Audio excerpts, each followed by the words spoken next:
우리가 함께 읽은 본문 말씀으로 연약함을 느낄 때 말씀을 따라갑시다라는 제목으로 하나님 말씀 증거하도록 하겠습니다.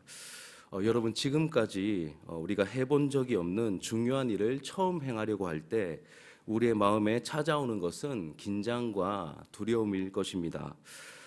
제가 이름이 최사무엘입니다. 제가 참 이름값을 못하기로 좀 유명했었는데, 이름값 못하던 제가 저를 먼저 찾아오신 예수님을 만나서 그분이 구주이심을 제가 분명히 알아보고 회심한 이후에 처음으로 부탁받은 사역이 제가 섬겼던 모교회, 저는 이제 부산의 부전교회 출신이거든요. 이 모교회에서 청년부 찬양 인도를 해달라는 부탁을 받게 되었습니다. 사실 제가 좀 망나니 생활을 오래 했기 때문에 이름값 못하고 방황이 너무 깊어서 아는 찬양도 별로 없었고 경험도 전무했었습니다. 노하우나 기술은 더더욱이나 없었습니다. 그래서 본능적으로 찾게 된 것이 제가 이제 하나님께 한 대 얻어맞고 이제 살아야 되겠다 싶어서 고신대 다시 복학하게 되었는데, 고신대 기도 골방에 제가 스스로 찾아서 들어가게 되었습니다. 이제 한 달 남은 기간 동안에 매일 가서 1시간 이상씩 이 기도 제목, 하나님 제가 찬양 인도를 해야 됩니다, 도와주십시오, 이 기도 제목 가지고 1시간 넘게 하나님 앞에 매달렸습니다. 여러분, 기도를 하는데 하고 싶어서 하거나 그런 것이 아니라 할 수밖에 없어서 하게 되는 기도 있죠. 하나님을 찾을 수밖에 없어서 하게 되는 그러한 기도를 하나님 앞에 하게 되었습니다. 당시에 누군지는 기억이 잘 안 납니다. 어떤 친구가 저에게 찬양 인도하려면 그 당시에 제일 잘 나가던 예수전도단 화요 모임 이 테이프를 사서 들으면 도움이 될 거다 이렇게 얘기를 해줘서 그거 사가지고 진짜 너무 많이 들었습니다. 그때는 테이프였습니다. 테이프, CD도 아니고요, 테이프였습니다. 23년 전에 테이프를 사서 이 테이프가 나중에 늘어날 정도로, 테이프 늘어나면 손이 막 질질 끌리는 거 혹시 아십니까? 이렇게 막 질질 끌리는 소리가 날 정도로 듣고 또 듣게 되었습니다. 이제 D-Day가 되었고 한 200~300명 정도 되는 이 대학 청년부 연합 예배에 아무것도 할 줄 모르는데 그 첫 자리에 이제 서게 되었습니다. 한 30분 정도 찬양 인도를 했는데 어찌나 두렵고 떨리던지 제가 거기서 무슨 멘트를 했고 어떤 찬양을 선곡했는지 아무것도 기억나지 않는데, 그때 일을 생각할 때마다 제 손에 땀이 납니다. 너무 긴장하고 너무 두려워했던 기억이 있기 때문에 지금도 이제 살짝 손에 좀 땀이 납니다. 아무튼 엄청 긴장했었고, 지금도 그때만큼은 아니지만 여러 많은 회중들 앞에서 말씀을 또 전하려고 하니까 또 비슷한 긴장감이 제 안에 생기는 것 같습니다. 여러분, 오늘 이 본문 레위기 9장 말씀은 이와 비슷한 긴장감과 두려움을 느낄 수 있습니다. 최초의 대제사장이 세워졌습니다. 우리가 잘 아는 아론이 그 주인공이죠. 여러분, 최초의 대제사장인 아론을 떠올릴 때 어떤 생각이 좀 드십니까? 아론 하면 뭐가 생각나시죠? 아론 하면 모세 정도는 아니라 하더라도 나름 신앙의 위인으로 우리가 알고 있습니다. 하지만 오늘 말씀을 기준으로 볼 때 아론은 긍정적인 이미지보다 부정적인 이미지가 훨씬 더 강한 것 같습니다. 왜냐하면 우리가 레위기 9장 말씀을 보고 있는데 그 앞에 있는 출애굽기라는 책, 이 출애굽기 32장에 보면 모세가 부재한 기간 동안에 만들었던, 뭘 만들었죠? 금송아지를 만들었던, 우상 숭배했던 사건이 나오죠. 여러분, 우리가 이 배경을 좀 보시면 하나님께서는 이스라엘을 택하여 부르셨고 이스라엘을 너무너무 사랑하셨거든요. 이스라엘을 너무 사랑하셨습니다. 그래서 시내산에서 출애굽시키신 이후에 시내산에서 언약을 맺으십니다. 여러분, 언약은 특별한 관계를 맺는 겁니다. 마치 신랑과 신부가 결혼하는 것처럼 특별한 관계를 맺는 것이 바로 언약을 맺는 것이죠. 이 시내산에서 언약을 맺으시고 모세를 특별하게 시내산 꼭대기로 부르셔서 독대하시는데, 인상적인 것은 하나님께서 이 모세에게 성막을 지으라고 하십니다. 성막, 하나님의 집이라고 불리는 성막을 지으라고 하시죠. 여러분, 출애굽기에서 절대적인 분량을 차지하는 게 어떤 내용인지 아십니까? 성막 만드는 이야기입니다. 25장부터 40장까지가 성막 만드는 이야기인데 출애굽기 25장 8절에 이렇게 기록되어 있습니다. 내가 그들 중에 거할 성소를 그들이 나를 위하여 짓되, 내가 그들 중에 거할 성소를, 이 성막을 그들이 나를 위하여 짓되. 무슨 말이냐면 언약을 맺었으니, 우리가 이제 결혼한 사이가 되었으니 이제 같이 살겠다는 겁니다. 여러분, 결혼하면 같이 살아야 되지 않겠습니까? 하나님께서 언약을 맺었으니 내가 너희들과 함께 거하길 원한다라고 하는 이 너무나 불붙는 사랑이 담겨 있는 하나님의 메시지죠. 이렇듯 하나님께서는 언약을 맺은 이스라엘을 사랑하셔서 중보자 모세를 신의 산으로 불러 그들과 함께 살기 위해 성막을 만들라는 명령을 주시고, 뿐만 아니라 함께 살아야 되니까 이 거룩하신 이 불꽃 같으신 이 하나님과 함께 살아야 되니까 함부로 갔다가는 큰일 나거든요. 그래서 하나님과 함께 살기 위해서 필요한 여러 가지 율례들을 알려주고 계셨습니다. 시내산 꼭대기에서 그런 일들이 벌어지고 있었죠. 그런데 여러분, 안타깝게도 이 무지한 백성들은 이 하나님의 뜻을 모르고 어이없게도 자신들의 조급함과 욕심에 충동되어서 금송아지를 만들어 하나님의 진노를 사고 있었습니다. 하나님은 사랑을 꿈꾸고 계셨는데 엉뚱하게도 이 백성들은 하나님의 진노를 일으킬 만한 행동들을 하고 있었다는 것이죠. 이 일에 앞장섰던 인물이 누굽니까? 아론입니다, 여러분. 큰 죄인이죠. 하나님을 섬기는 일에 자기 자리를 마련해 달라고 감히 들이댈 수 없는 그런 인물입니다. 사실은 지금 호흡하여 살아있는 것만 해도 기적 같은 일이죠. 이 아론이 초대 대제사장의 역할을 하는 것은 누가 봐도 어울리지 않습니다. 자타가 인정하는 부적격자가 바로 아론이죠. 하지만 하나님께서는 이 허물 많은 아론을 용서하시고 용납하시고 이스라엘의 무엇으로 삼으십니까? 초대 대제사장으로 아론을 픽하셔서 그를 사용하십니다. 이제 초대 대제사장이 된 아론과 그의 아들들이 첫 번째 제사를 집례해야 합니다. 이것이 본문 9장의 내용이죠. 오늘 말씀의 표제, 여러분 성경을 보시면 9장 윗부분에 제목들이 달려있죠. 그 표제에 보면 뭐라고 기록되어 있습니까? 혹시 가지고 계시면 같이 한번 읽어보시죠. 시작. 아론이 첫 제사를 드리다입니다. 이 아론이 첫 제사를 드리는 장면입니다. 그동안에는 모세가 중보자 역할을 감당하며 중요한 역할들을 다 해주었습니다. 하지만 지금부터는 아무도 이 아론을 도와주지 못합니다. 모세의 역할은 여러분 여기까지입니다. 이제는 아론이 직접 거룩하신 여호와 하나님 앞에서 백성들을 대신해서 희생 제사를 직접 집례해야 합니다. 그러니 행하는 이와 보는 이 모두 다 극도로 긴장되는 그러한 상황이 우리 앞에 지금 펼쳐지고 있는 것이죠. 진주 하나로 교회를 1년 6개월 전에 개척하고 한 교회의 담임 목사로 섬기고 있는 저의 모습과 달라 보이지 않습니다. 그래서 마음에 많이 와닿았습니다. 뿐만 아니라 이제 새해가 시작되었죠. 이제 새로운 환경과 새로운 자리에서 떨리는 마음으로 여러분들도 각자의 직분과 어떤 섬김의 역할들을 감당하셔야 될 텐데, 이 하나님을 섬기고 영혼을 섬겨야 할 여러분들에게도 동일하게 필요한 말씀이 아닐까, 그런 마음이 들었습니다.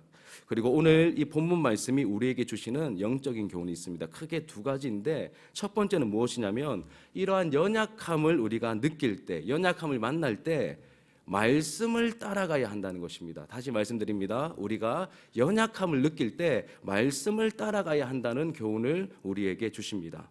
모세는 이 아론이 집례할 첫 번째 제사에 필요한 것들을 준비시킵니다. 하나는 2절을 보시면 아론을 위한 준비고요. 다른 하나는 백성을 위해서 3절에 보면 준비를 시킵니다. 제사에 필요한 모든 준비를 완료하고 온 백성들이 하나님 앞에서 기다리고 있습니다. 이 모습을 5절이 보여주거든요. 5절을 같이 한번 읽어볼까요? 자, 5절입니다. 시작. 그들이 모세가 명령한 모든 것을 회막 앞으로 가져오고 온 회중이 나와 여호와 앞에 선지라. 이제 모세가 명령한 모든 것을 회막 앞으로, 이 성막 앞으로 가져오고 온 회중이 나와 누구 앞에 서 있습니까? 여호와 앞에 서 있습니다. 지금까지는 모세가 다 해주었지만 이제는 아론이 직접 해야 합니다. 자신의 자격 없음을 알기에 모든 준비를 마치고 떨며 기다리고 있는 이 아론에게 이 모세가 마지막으로 이 손에 이렇게 이렇게 예쁜 애기들 보면 막 용돈 이렇게 꾸깃꾸깃 돼가지고 손에 이렇게 딱 쥐어주지 않습니까? 마치 그런 모습과 비슷하게 이 마지막으로 이 긴장하며 떨고 있는 자기도 친형이잖아요. 근데 부적격자처럼 보이기도 하고 너무 안쓰러우니까 이 한마디 말씀을 그 손에 쥐어줍니다. 그 말씀이 오늘 본문 6절과 7절입니다. 우리 같이 한번 읽어볼까요? 6절과 7절 시작. 모세가 이르되 이는 여호와께서 너희에게 하라고 명령하신 것이니 여호와의 영광이 너희에게 나타나리라. 모세가 또 아론에게 이르되 너는 제단에 나아가 내 속죄제와 내 번제를 드려서 너를 위하여 백성을 위하여 속죄하고 또 백성의 예물을 드려서 그들을 위하여 속죄하되 여호와의 명령대로 하라. 아멘. 모세가 이르되 이는 여호와께서 너희에게 하라고 명령하신 것이니 너 부적격자이고 연약한 거 안다. 그런데 누가 시키신 겁니까? 여호와께서 너희에게 아론과 그 아들들에게 하라고 하나님이 명령하신 것이니 여호와의 영광이 너에게 나타나리라. 이 7절 마지막에 어떻게 맡기죠? 그들을 위하여 속죄하되 여호와의 명령대로 하라. 다른 거 따르지 말고 여호와의 명령대로 하나님 말씀대로 행하라라고 말합니다. 여러분 한번 생각해 보시죠. 소멸하는 불과 같으신 거룩하신 하나님 앞에서 행해야 하는 이 예배 의식입니다. 아론은 대제사장으로서 모든 백성을 대표하고 있습니다. 그의 복장이 증명하죠.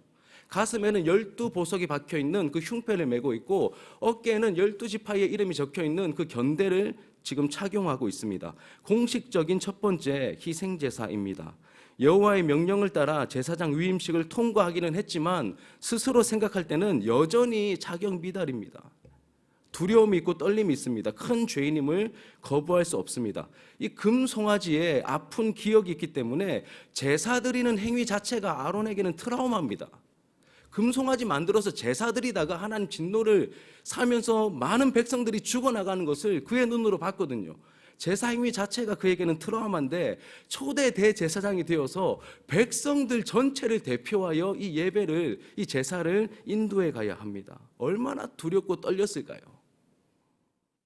이런 결정적인 순간에 모든 준비를 마친 모세가 백성들 사이에서 거룩한 제사장의 직분을 행해야 하는 이 아론에게 해줬던 마지막 말이 우리가 읽었던 6절과 7절이죠. 다시 요약하면 이런 겁니다. 여호와께서 너희에게 하라고 명령하신 것이니 다른 것 말고 여호와의 명령대로 하라.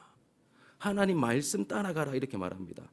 여러분 사실 교회를 섬길 때 특히 눈에 보이지 않는 하나님을 섬기려 할 때 막막하지 않으십니까?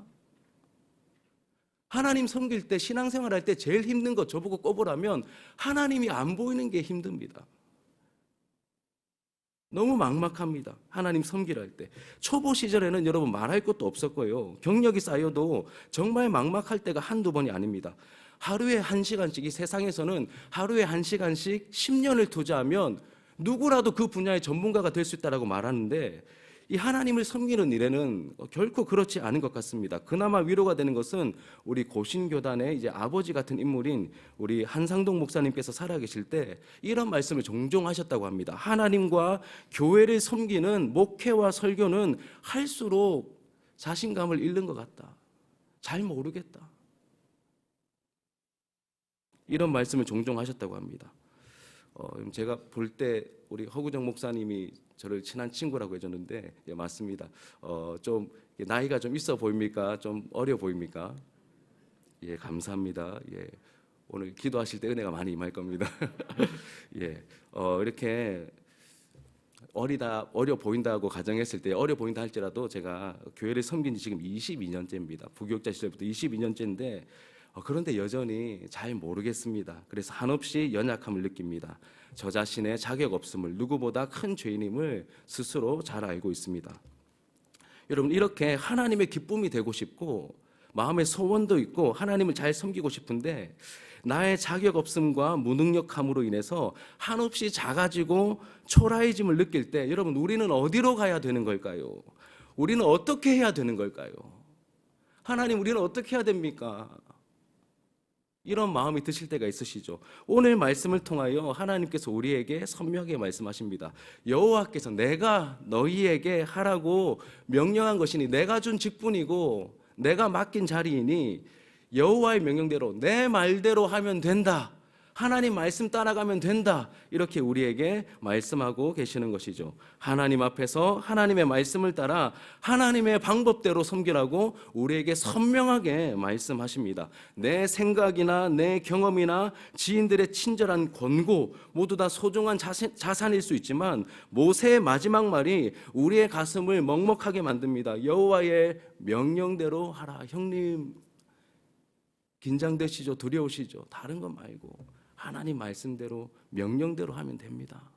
이렇게 말씀하고 있는 것이죠. 이 외마디가 불안해진 우리의 가슴에 하나님의 평강을 안겨다 줍니다. 나를 보고 상황을 보면서 한없이 조급해져 있고 불안해져 있는 우리가 다시금 하나님을 힘있게 바라볼 수 있도록 도와주십니다. 여러분, 독생자까지도 아끼지 아니하시고 내어주신 하나님이라면 그분의 말씀은 신뢰하며 우리가 따라가도 되는 것이죠. 다른 분이 아니라 이 아들까지도, 제가 아들이 둘이거든요. 아들 낳고 보니까 야, 이 독생자를 내어주셨다면 이 하나님 말씀은 믿을만 하구나. 다른 사람 말은 못 믿어도 우리 하나님 말씀은 믿을 만한 말씀이구나. 선명하게 알겠더라고요. 여러분, 이 하나님의 말씀을 우리가 따라가면 되는 것입니다. 사랑하는 여러분, 교회를 섬기면서 연약함을 느낄 때 하나님의 말씀을 따라가는 저와 여러분들의 모습이 되기를 주님의 이름으로 축복합니다. 연약함을 느낄 때 말씀을 따라가면 되는 것이죠. 두 번째는 어떤 교훈이냐면 이 말씀을 따라가면 여호와의 영광을 보게 될 것이다라고 우리에게 약속하고 계십니다. 다시 말씀드립니다. 말씀을 따라가면 여호와의 영광을 보게 될 것입니다. 모든 준비를 마쳤습니다. 이제는 첫 번째 제사를 집례해야 하죠. 먼저는 아론이 자기도 죄인이니까 자신을 위한 속죄제와 번제를 드립니다. 그게 8절부터 14절까지 말씀이고요. 이어서 백성들을 위한 속죄제와 번제와 화목제를 드립니다. 그게 15절부터 21절까지 말씀의 내용입니다. 아론은 제사와 관련된 모든 것을 어떻게 진행했을까요? 하나님께서 명령하신 대로, 자기도 처음 하니까 너무 두려우니까 다른 건 모르겠고 하나님 말씀대로만 한 걸음 한 걸음 이렇게 따박따박 말씀대로 따라갑니다. 다 찾아서 확인하면 너무 좋겠는데 이제 새벽이니까 이제 패스하겠습니다. 원리만 붙잡은 것이 아니라 실제로 그 현장에서 말씀을 따르는 그 실천을 행한 것이죠. 매 순간마다 이 모세의 마지막 당부처럼 하나님의 명령을 따라 행합니다. 마치 아무것도 할 줄 모르는 어린아이가 엄마가 시키는 대로 따라 행하듯이 아론은 말씀대로 행동하죠. 그 결과 아론은 자신의 연약함에도 불구하고 거룩하신 하나님께 드리는 이 첫 번째 공식적인 제사를 성공적으로 마칠 수 있었습니다. 이제 동물을 잡아 피를 흘리는 희생제사는 다 마쳤습니다. 한 가지가 남았는데 그것이 무엇이냐면 백성들을 축복하는 일만 남게 되었죠. 드디어 다 마치고 아론이 두 손을 들고 여호와의 이름으로 백성들을 축복합니다. 이로써 긴장감이 감돌던 첫 번째 제사를 무사히 마치게 됩니다. 그런데 이제 다 끝났다 싶은 그 순간에 놀라운 광경이 온 백성들의 눈앞에 펼쳐지게 됩니다. 어떤 광경입니까? 여호와의 영광이 나타난 것입니다. 말씀을 따라가니 그 마지막 자리에서 여호와의 영광, 하나님의 영광이 나타난 것입니다. 이 말씀 여러분 본문 9장 23절과 24절을 성경 있으신 분들 같이 한번 읽도록 하겠습니다. 23절과 24절 시작. 모세와 아론이 회막에 들어갔다가 나와서 백성에게 축복하매 여호와의 영광이 온 백성에게 나타나며 불이 여호와 앞에서 나와 제단 위에 번제물과 기름을 사른지라 온 백성이 이를 보고 소리 지르며 엎드렸더라. 아멘. 제가 다시 한번 읽어드릴게요. 모세와 아론이 회막에 들어갔다가 나와서 백성을 축복하매 뭐가 나옵니까? 여호와의 영광이 온 백성에게 나타나며 불이 여호와 앞에서 나와서 제단 위에 번제물과 기름을 사른지라 온 백성이 이를 보고 소리 지르며 엎드렸더라. 이 거룩한 불꽃이, 하나님의 불꽃이 여호와 앞에서 나와서 제단 위에 번제물과 기름을 모두 불살라 버린 것이죠.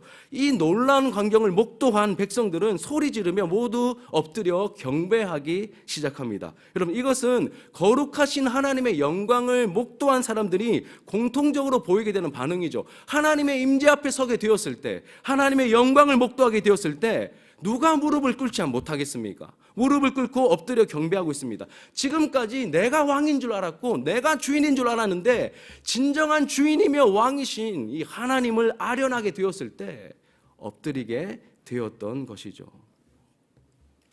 이렇게 살면서 사역하면서 연약함을 느끼는 우리이지만 여러분, 말씀을 따라갈 때 그 길의 끝에서 우리는 하나님을 그리고 그분의 영광을 보게 될 것입니다. 아멘이십니까? 하나님의 영광을 우리가 보게 될 것입니다. 그럼 마지막으로 여러분, 무엇이 하나님의 영광일까요? 무엇이 하나님의 영광일까요?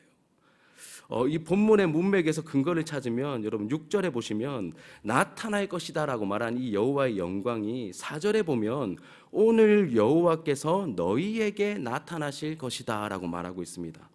한쪽에서는 여호와의 영광이 나타날 것이다라고 되어 있고 또 다른 한쪽에서는 여호와가 나타날 것이다라고 되어 있습니다. 쉽게 말하면 여호와의 영광의 핵심은 하나님 자신입니다. 여러분, 여호와의 영광의 핵심은 어떤 화려함이 아니라 하나님 자신입니다. 하나님이 그 자리에 임하시는 것이 여호와의 영광이죠. 가장 찬란한 영광을 가지신 하나님께서 그 자리에 오셔서 자신의 임재를 나타내실 때 우리는 그 영광을 보게 되는 것이죠. 또 한 가지는 23절에 여호와의 영광이 나타날 것이다, 나타났다라고 되어 있고 24절에 보면 불이 여호와 앞에서 나왔다라고 말합니다. 이 불도 영광이 나타난 문맥 속에서 함께 사용이 되죠. 성경에 나오는 불은 여러분 뭘 상징하죠? 여러분 다 아시지 않습니까? 하나님의 불같은 역사하심, 하나님의 일하심을 상징하는 것이 바로 불이죠. 불입니다. 하나님께서 일하실 때 우리는 하나님의 영광을 경험하게 되는 것이죠. 여러분, 가수가 있습니다. 처음에 가수인 줄 몰랐어요. 제가 좋아하는 가수가 있는데 우리 젊은 분들도 좀 있으시니까 악뮤라고 아시죠? 악뮤. 보면 되게 외모는 볼품이 없습니다. 막 이렇게 지디 흉내내고 하는데 뭐 별로 이렇게 안 멋있어요. 그런데 이 악뮤가 남매거든요. 선교사님 아들 딸입니다. 이 악뮤가 노래 딱 부르는 우리 수연이가 딱 노래 부르기 시작하면 노래를 유튜브 한번 찾아보십시오. 이제 나중에 되게 노래 너무 잘합니다. 부를 때마다 반해요. 그냥 가만히 있을 땐 잘 모르겠는데 그 사람이 잘하는 어떤 일을 하기 시작하면 운동선수 손흥민 선수가 골을 넣으면 얼마나 그 장면이 영광스럽고 황홀합니까? 가수가 노래하기 시작할 때 그 영광스러움이 드러나거든요.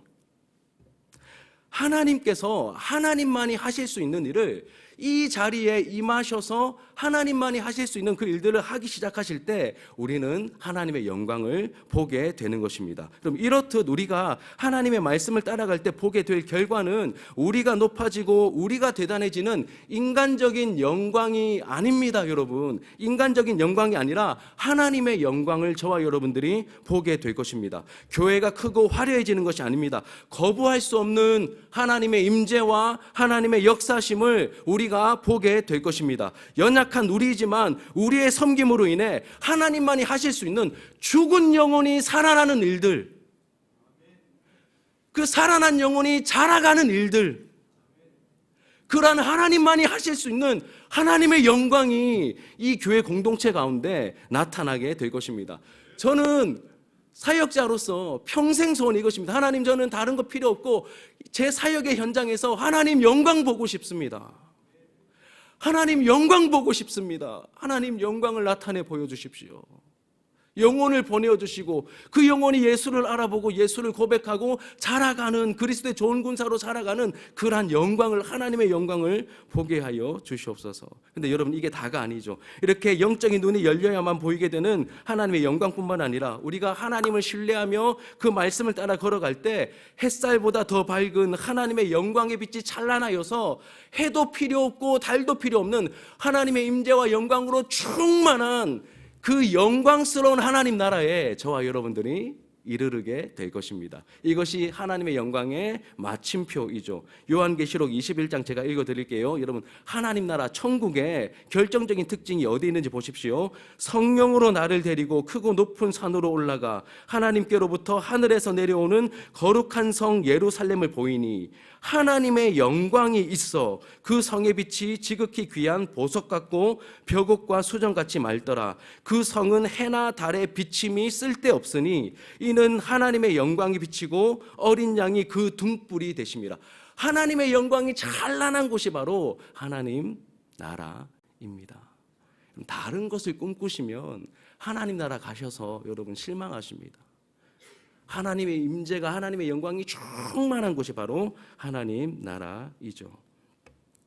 2024년 갑진년 새로운 한 해를 시작하면서 하나님의 자녀답게 살기 위해 무엇보다 필요한 것은 하나님의 말씀이요 은혜요 성령의 능력임을 알기에 이렇게 가난한 심령으로 은혜를 구하러 나오신 우리 사랑하는 우리 모든 이제 하나님의 백성들에게, 우리 믿음의 동역자들에게 하나님 우리 아버지께서 주시는 은혜와 평강이 가득하기를 주님의 이름으로 축복합니다. 여러분, 연약함을 느낄 때 말씀을 따라가시는 우리가 되기를 축복합니다. 따르는 과정에서 하나님의 영광을 보게 될 것입니다. 마지막 순간에 그 영광의 자리에서 우리 모두가 다 함께 만나게 될 것입니다. 하나님을 찬양하게 될 것입니다. 하나님의 영광을 바라보고 저와 여러분의 삶이 그 하나님의 영광을 반영하는, 우리 장전중앙교회가 하나님의 영광을 충만하게 반영하는, 누군가 여기 오게 되었을 때 이 교회의 자랑은 무엇입니까? 라고 물어보았을 때 사람을 자랑하거나 숫자를 자랑하거나 뭐 손에 잡히는 것을 자랑하는 것이 아니라